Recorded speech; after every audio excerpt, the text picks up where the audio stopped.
तो hello friends, तो आज हम बात करेंगे मुंबई इंडियंस के आईपीएल 2024 के ऑक्शन के बारे में। मतलब जो कुछ उन्होंने परचेज़ किया इस साल।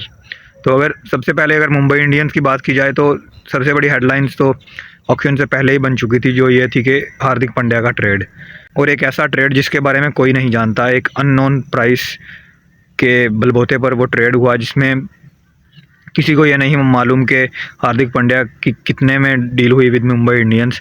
लेकिन जो सबके सामने था अमाउंट, वो तो ऑब्वियसली 15 करोड़ था, जो कि गुजरात टाइटंस ने उनको 2022 के मेगा ऑक्शन में जो उनको पे किया था। तो इस एक जो ऑब्वियस अमाउंट था, जो कि सबके सामने था, वो एक 15 करोड़ एंड आउटसाइड एक डील हुई जिसके बारे में कोई नहीं जानता। तो ये एक डील हो चुकी थी मुंबई इंडियंस की, और अब मुंबई इंडियंस के पास बहुत थोड़ा पर्स बच चुका था, जिसमें उनको मिनी ऑक्शन में शॉपिंग करनी थी। बहुत से होल्स थे जो जिनको फिल करना था उनको। तो एक थोड़ी सी मतलब उनके लिए प्रॉब्लम थी, ये पर्स का प्रॉब्लम उनके लिए ऑब्वियस तौर पर था। बट उन्होंने कैमरन ग्रीन को जो ट्रेड किया विद आरसीबी, तो वो भी उनका प्रॉब्लम, जो उनको मतलब आप कह सकते हो कि हार्दिक उनको फ्री में मिल गए थे, उससे भी 2 करोड़ उनके पास बच गए थे कैमरन ग्रीन के ट्रेड करने से। क्योंकि जब आपके पास हार्दिक पांड्या हैं तो आपको कैमरन ग्रीन की शायद ज़रूरत नहीं थी, क्योंकि हार्दिक पांड्या एक उनके सिमिलर प्लेयर हैं लाइक कैमरन ग्रीन। वो भी एक ऑलराउंडर हैं, और हार्दिक पांड्या भी विनो एक फास्ट बॉलिंग ऑलराउंडर हैं, seam bowling allrounder. Anyhow, अगर बात की जाए बाकी प्लेयर्स की जो कि मिनी ऑक्शन में मुंबई इंडियंस ने परचेजिंग की, तो उनमें सबसे बड़ा मतलब जो उनके लिए एक प्रॉब्लम था, वो ये था कि उनको फास्ट बॉलर्स परचेज़ करने थे। एज़ यू नो, उन्होंने जोफ्रा आर्चर को रिलीज़ किया, दैन उन्होंने डेनियल सैम्स को रिलीज़ किया, राइली मेर्डिथ को भी रिलीज़ कर चुके थे वो। तो उनको ओवरसीज़ बॉलर्स का एक पूरा पैक चाहिए था, जो कि विद बुमराह एक इम्पैक्ट डाल सकें टीम में as a good decent fast bowling unit. Spinners भी हम जानते हैं उनके पास कुछ खास तो नहीं थे, एक्सेप्ट पीयूष चावला एंड कुमार कार्तिकिया। तो इतना आउट क्लास स्पिनर्स का भी कॉम्बिनेशन उनके पास नहीं था, तो इसलिए उनको शॉपिंग बहुत ज़्यादा करनी थी। लेकिन अगर जहाँ तक शॉपिंग की बात है, तो उन्होंने मुझे लगता है कि बेस्ट शॉपिंग की इन मिनी ऑक्शन, क्योंकि उन्होंने बहुत कम पैसों में प्लेयर्स खरीदे, चाहे वो मधुशंका हों, चाहे वो जिराल्ड कॉटजिया हों। क्योंकि इतने कम प्राइस में, 10 करोड़ से भी कम प्राइस में दोनों को ले जाना इज़ अ बिग थिंग। क्योंकि एक्सपेक्ट यही किया जा रहा था कि चाहे वो जिराल्ड कॉटजिया हों या फिर दिलशान मधुशंका हों, एक एक प्लेयर्स ऑलमोस्ट 10 करोड़ से ऊपर तक जाएगा।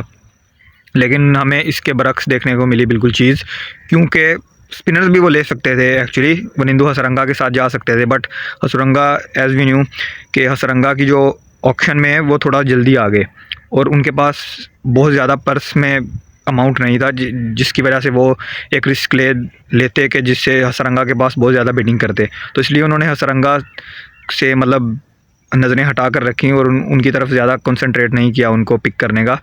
तो उनका जो मेन गोल था वो यही था कि फास्ट बॉलर्स को लिया जाए और अपना फास्ट बॉलिंग यूनिट है वो मजबूत बनाया जाए। क्योंकि स्पिनर्स में चलिए फिर भी आपके पास थे, पीयूष चावला हों, चाहे वो कुमार कार्तिकिया हों, लेकिन जो मेन ज़रूरत थी वो थी फास्ट बॉलर्स की, और फास्ट बॉलर्स भी ओवरसीज़ क्वालिटी फास्ट बॉलर्स उन्होंने वो लिए। एंड स्पिनर्स में भी मोहम्मद नबी को उन्होंने पिक किया एट 7। मुझे लगता है कि वो जो स्पॉट है वो उन्होंने फिल कर लिया है।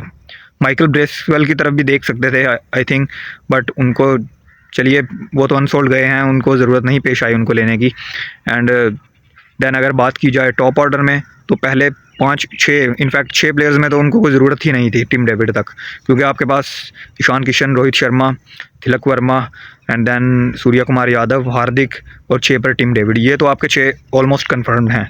अगर इनमें से आप किसी एक को इधर उधर भी करना चाहो तो आपके पास बैकअप के तौर पर नेहाल वडेरा जैसा एक ऑप्शन, बेहतरीन ऑप्शन है।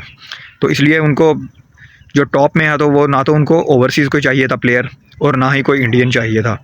तो जो चीज़ें फिलअप करने की ज़रूरत थी वो यही थी, lower middle order and then bowling unit में। तो वो उन्होंने अच्छे से किया। एंड देन अगर ओवरऑल देखा जाए तो एक डिसेंट टीम बन चुकी है। डिसेंट नहीं बल्कि एक, मुझे लगता है कि बेस्ट टीम इस साल की रहेगी मुंबई इंडियंस। इस साल टॉप 4 में मुझे लगता है कि वो ऑलमोस्ट कंफर्म है उनका जो जगह है, अगर वो अपने पूरे पोटेंशियल पर खेलें। क्योंकि आपके पास बैटिंग तो आपके पास ऑलरेडी जो है वो बेस्ट बैटिंग है इस आईपीएल की, मुझे लगता है।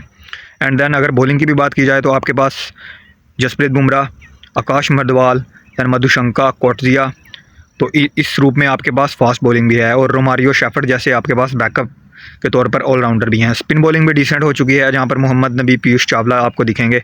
तो ये स्पिन बॉलिंग का भी बहुत ज़्यादा मुझे लगता है कि वो नहीं उनको प्रॉब्लम फेस करना पड़ेगा। तो ओवरऑल अगर बात की जाए तो मुंबई इंडियंस मुझे लगता है इस वक्त इस आईपीएल 2024 की best team on the paper नज़र आ रही है। अब अगर वो तो बाद में देखा जाएगा कि मतलब परफॉर्मेंस उनकी क्या रहती है आईपीएल में, लेकिन on the paper they are looking the best team of the IPL 2024।